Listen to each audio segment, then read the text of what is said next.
Livro Profecias, 7º capítulo, Apocalipse, 5ª parte. Para justificar esta individuação, trabalho que nos levaria a um exame muito detalhado das características particulares dos símbolos que representam essas personagens, basta-nos apenas recordar que o dragão é poderoso e, no entanto, se arrasta como serpente, que é símbolo da astúcia enganadora. A besta representa claramente a animalidade evoluída em antítese ao espírito, aquela para a qual apela o materialismo moderno, que se baseia apenas no bem-estar do corpo. As duas personagens são apenas duas bestas diversas, isto é, duas formas de materialismos, idênticas na substância, que é de apegar-se só às coisas da terra, única finalidade da vida. Tudo isso em antítese ao reino do espírito, em que se apreciam outros valores. Para justificar a individuação paralela correspondente ao dragão, capítulo 12, isto é, o cavalo branco ou Inglaterra, recordemos as palavras que a respeito desse cavalo diz o Apocalipse. Ele foi dado uma coroa e saiu como vencedor para vencer. Da primeira besta, o cavalo vermelho ou Rússia soviética, diz o Apocalipse. Foi-lhe dado o poder de tirar a paz da terra, de tal forma que os homens se matassem uns aos outros. E foi-lhe dada uma grande espada. Para o cavalo negro, ou a Alemanha do eixo, o Apocalipse fala da medida e limitação de viveres, como na última guerra, bem se experimentou. Para a segunda besta, o cavalo pálido, os Estados Unidos, fala o Apocalipse de morte e destruição, e estas foram lançadas sobre a Europa e mancheias. Além disso, as cores vermelhas para a Rússia e negra, cor do eixo, são evidentes. Os Estados Unidos aparecem também no quarto selo, como aparecerão na última guerra. Observemos agora as qualidades do segundo prodígio, isto é, da besta que saiu do mar.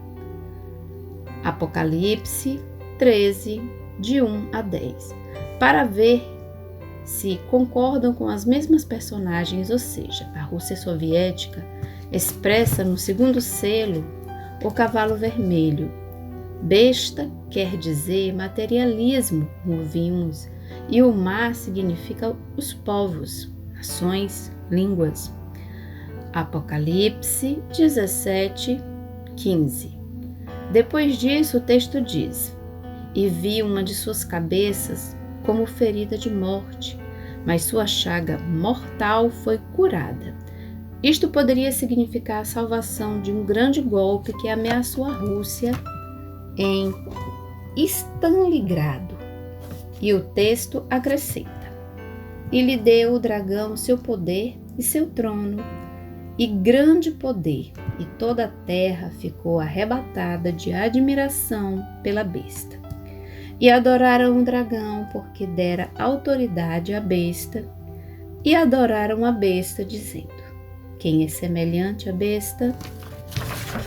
E quem pode concorrer com ela? Com efeito, não foi recente poderio da Rússia devido ao apoio inglês, dragão, que depois convenceu os Estados Unidos a fazer o mesmo. Seguiu-se a fé fanática das massas pela ideologia comunista e todos adoraram os vencedores. Materialismo, Inglaterra, Rússia, o texto prossegue. E abriu sua boca blasfemando contra Deus, blasfemando seu nome, e lhe foi dada faculdade de fazer guerra aos santos e de vencê-los. O ateísmo russo é conhecido. É bem assim sua campanha antirreligiosa. Importante que depois de ter dito, e foi-lhe dada a faculdade de agir por 42 meses, vem a conclusão.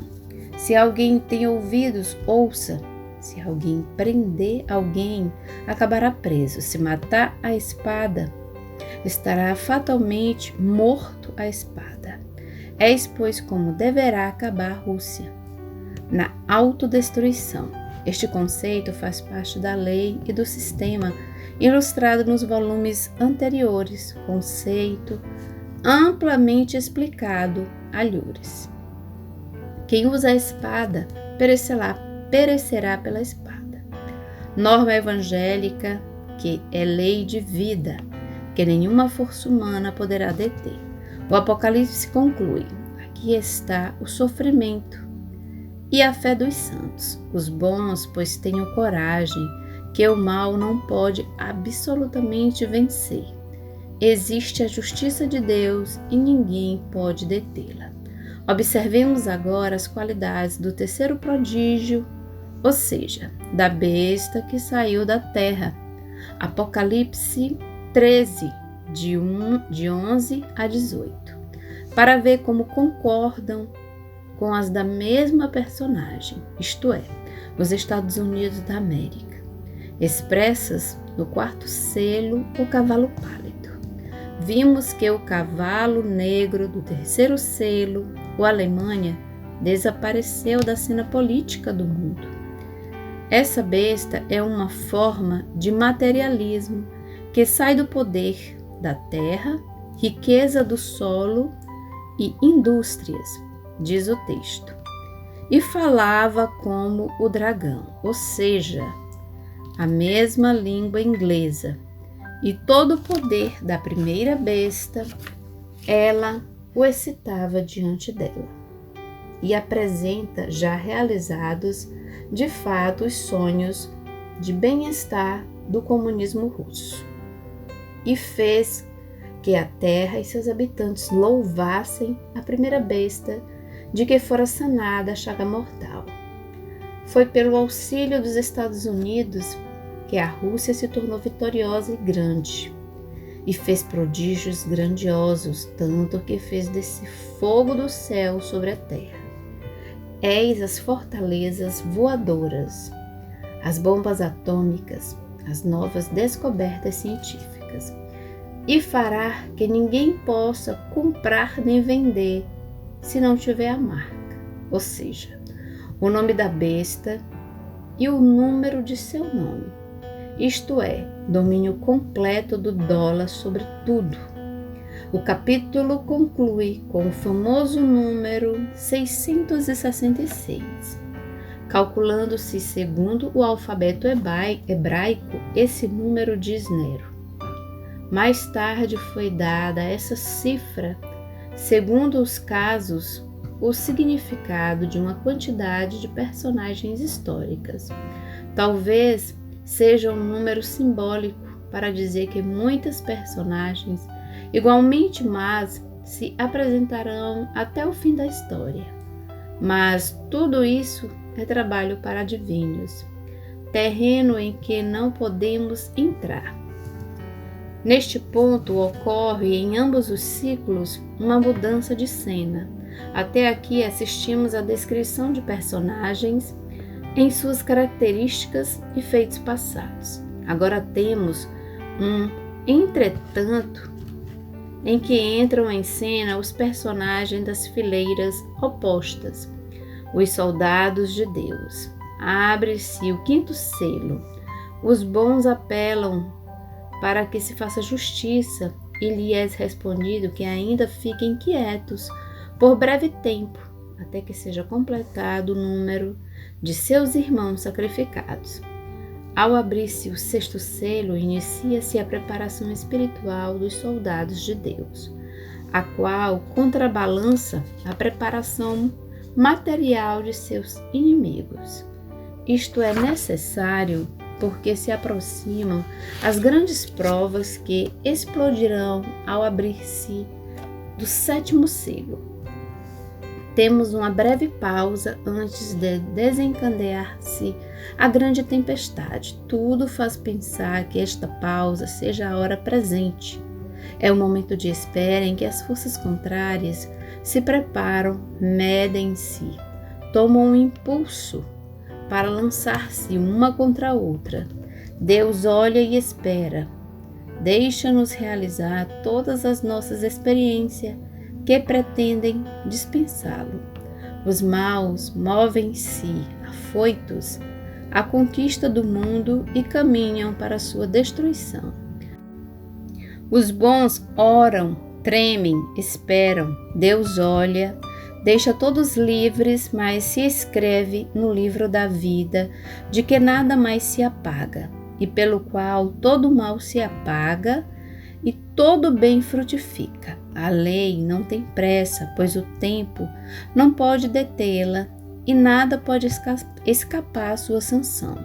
Este exame que estamos fazendo do Apocalipse e de sua orientação interessa-nos sobretudo porque parece dizer respeito ao nosso presente e dá-nos uma chave para conhecer nosso futuro próximo. Estamos num período de espera em que o homem continua suas loucuras, sem saber que espada de Damócles lhe pende sob a cabeça. Um nervosismo dominante revela-nos que o instinto sente vagamente o aproximar-se da tremenda reação da lei. Ninguém mais tem fé no amanhã, tão pleno de ameaças é o presente. Com o 7º selo, iniciar-se, com efeito, a série dos castigos, porque estamos próximos da hora em que Deus, já tendo esperado bastante, terá esgotado os oferecimentos de salvação e terá de intervir para que volte a ordem e a justiça seja feita. Na abertura do 6º selo, vemos, portanto, duas manifestações opostas. Os maus desencadearão uma grande guerra, e obra deles não ainda a de Deus. Paralelamente, são escolhidos os bons para formar o contra-exército dos filhos de Deus. A tempestade procurada pelos maus toma o aspecto de um cataclismo natural, e todos se esconderão nas cavernas rochosas das montanhas.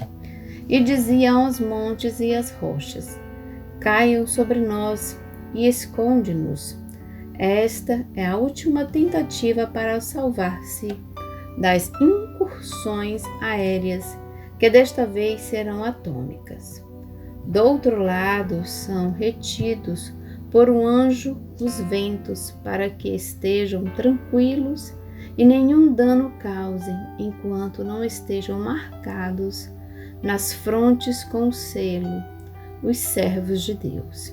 E o número desses escolhidos será 144.000, sendo este número dado por 12 vezes 12 vezes 1.000, que é igual a 144.000, e representando o número sagrado plenário, pode significar grande multidão.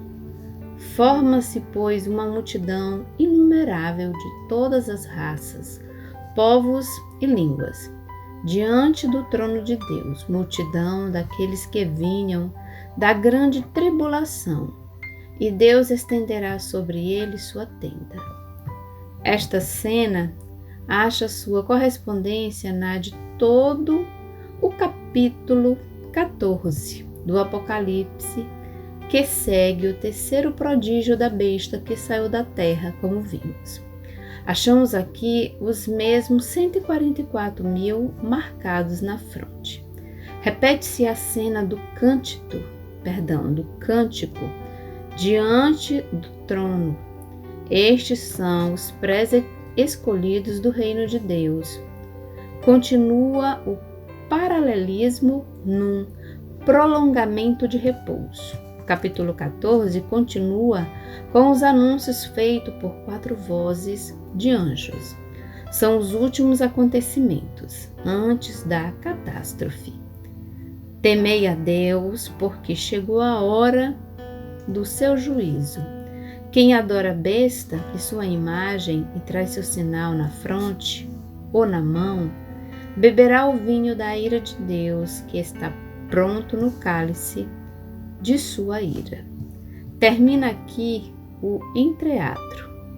Continuemos a observar as duas narrações em paralelo.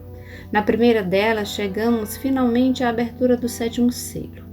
Então houve um grande silêncio no céu, e foram dados 7 trombetas a 7 anjos. Enquanto eles se preparavam para soar as trombetas, elevar-se de um turíbulo de ouro o incenso diante do trono, com as orações dos santos, e sobe a fumaça do incenso com suas orações até Deus. É o momento solene em que começa a desencadear-se da justiça divina. Tocarão agora, sem interrupção, as 7 trombetas, e a cada toque seguir-se-á um flagelo, sem escapatória numa tempestade pavorosa. Até o 7º toque, então, tudo muda, e como na abertura do 7º selo, explodirá o cataclismo, as 7 trombetas. Assim, ao 7º toque, tudo se acalma, e o 7º anjo e outras vozes anunciam: o reino do mundo passou ao Senhor nosso e ao seu Cristo, e ele reinará pelos séculos dos séculos. Eleva-se uma oração. Agradecemos-te, Senhor Deus onipotente, porque assumistes teu grande poder e começastes a reinar. Veio tua ira e o momento de premiar teus servos e de destruir os destruidores da terra. Apocalipse 11, de 15 a 18. Observemos outra narração paralélica também. Aqui terminou o entreatro e explode a catástrofe. Após as últimas advertências das 4 vozes, Apocalipse 14, de 6 a 13, há ainda um prolongamento de espera com novos anúncios. E outro anjo grita ao divino justiceiro que aparece sobre uma nuvem: apanha tua foice e ceifa, pois chegou a hora de ceifar, porque a colheita da terra já está seca. Outro anjo grita: apanha tua foice afiada e colhe os cachos da vinha da terra, porque suas uvas estão maduras. Então, a semelhança dos 7 anjos com as trombetas, aparecem outros 7 anjos com as 7 taças de ouro cheias da ira de Deus. Mas também aqui, como na outra narração, antes que se passe a ação, se eleva um cântico a Deus. Apocalipse 15, 1 e seguintes. Glorificando-o e adorando-o, todas as nações se prostrarão diante dele, porque manifestou seu juízo. É a hora de prestar contas. Os 7 anjos tomam as 7 taças.